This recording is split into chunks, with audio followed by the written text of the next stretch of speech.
the surface, the global financial system is teetering on the brink of collapse. At this party is a man named Bernie Madoff, a Wall Street legend, a former chairman of the NASDAQ. He seems calm, but he's about to drop a bombshell that will ruin thousands of lives.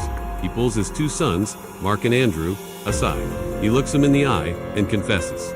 His entire business, his decades-long career, his reputation as a financial genius sits all, in his own words, one big lie. The very next day, December 11th, federal agents would arrive at his luxurious Upper East Side penthouse to arrest him. The world was about to learn that Bernie Madoff wasn't a brilliant investor. He was the mastermind behind the largest Ponzi scheme in history, a staggering $65 billion house of cards. How did one man fool so many for so long? And what happens when a lie that big finally comes crashing down? This is the story of the man who stole billions by selling a dream. To understand the sheer scale of Madoff's deception, we have to go back. Bernard L. Madoff Investment Securities wasn't some shady fly-by-night operation. It was a legitimate, pioneering firm. Madoff founded it in 1960 with just $5,000 he'd saved from working as a lifeguard and installing sprinkler systems.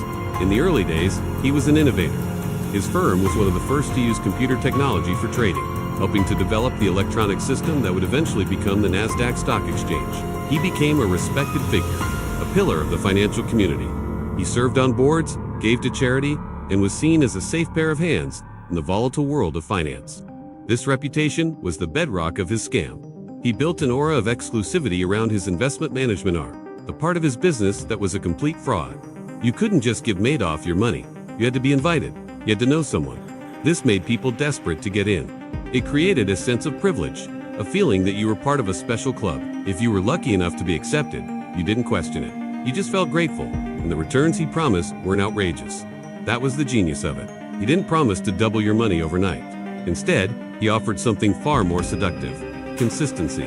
While the stock market was a roller coaster of dizzying highs and terrifying lows, Madoff's fund delivered steady, reliable gains of about 10 to 12% year after year, like clockwork. Whether the market was up or down, Madoff's clients saw positive returns on their statements. It seemed magical, too good to be true, and it was. The client list was a testament to his perceived legitimacy. It wasn't just wealthy individuals. It was pension funds, university endowments, and major charities.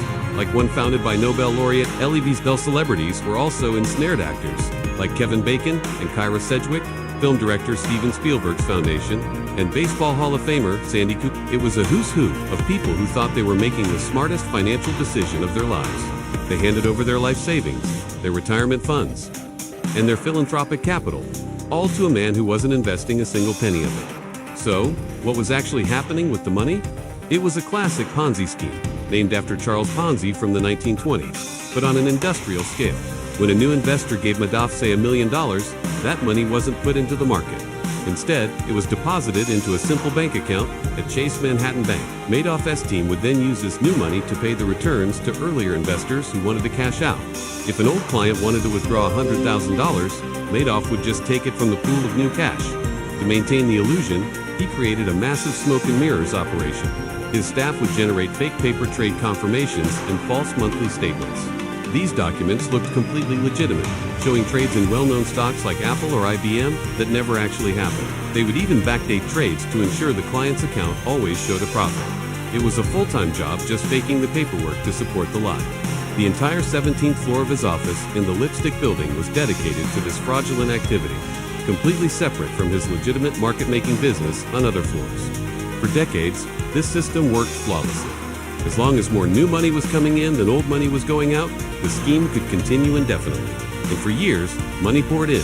People saw their friends and colleagues getting rich and wanted in on the action. The exclusivity only fueled the fire. But there were red flags, clues that a few skeptical analysts picked up on over the years. A financial analyst named Harry Markopolos repeatedly tried to warn the Securities and Exchange Commission, the SEC.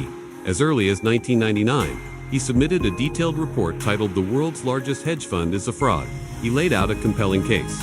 He argued that it was mathematically impossible for anyone to generate such consistent returns. Regardless of market conditions, using the strategy Madoff claimed to employ, the numbers just didn't add up. The trading volume Madoff claimed to be doing should have been so massive that it would have shown up on the market. But there was no trace of it. Markopolos' warnings, and those of others, were ignored. The SEC investigated Madoff's firm multiple times over the years, but came away with nothing. Madoff was a master of deception. He was charming, confident, and had a sterling reputation. He would overwhelm investigators with jargon and mountains of fake documents, and they simply didn't dig deep enough to uncover the truth. They looked at the smoke, but never found the fire. The scheme, like all Ponzi schemes, was a ticking time bomb. It was entirely dependent on a constant flow of new cash. The fuse was finally lit by the global financial crisis of 2008. As markets around the world crashed, panicked investors started needing their money back.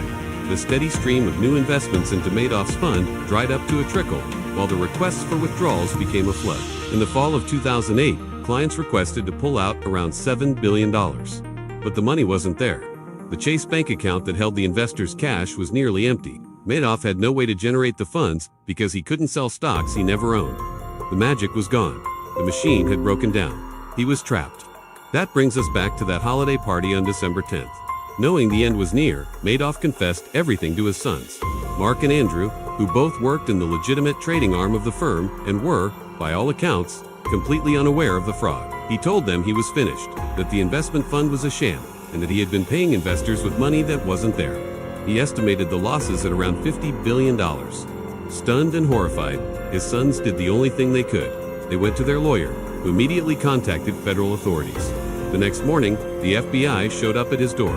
When they asked if there was an innocent explanation, Madoff calmly replied, "There is no innocent explanation." The arrest sent shockwaves across the globe. The story was on every news channel. People who thought they were multimillionaires discovered overnight that they were broke. The fallout was catastrophic and deeply personal. Retirees in Florida lost everything they had worked their entire lives for. People had to sell their homes, delay retirement indefinitely, or rely on family to survive. Esteemed charities that did vital work had to close their doors because their endowments had vanished. The list of victims ran into the thousands, from ordinary people to the super. The $6 to $5 billion figure was the amount shown on the fake account statements, the money people thought they had. The actual amount of cash lost was estimated to be closer to $20 billion. The human cost was immeasurable. Betrayal was profound. Madoff hadn't just stolen money, he had stolen futures, security, and trust. Many of his victims were friends, family, and members of his own tight-knit community. He had looked them in the eye for years while systematically draining their life savings.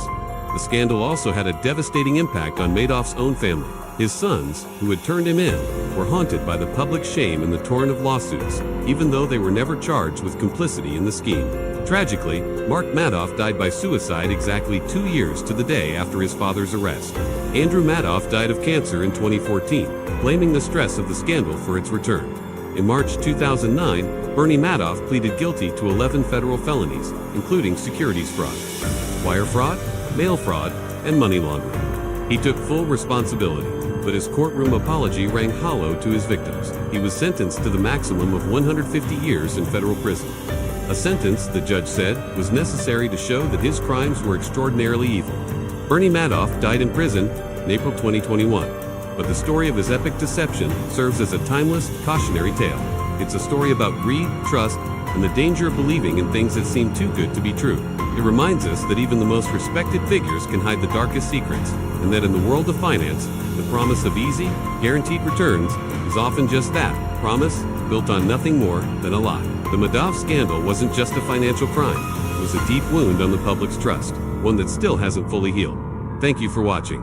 If you found this story compelling, please consider subscribing for more deep dives into history's most fascinating events. See you in the next video.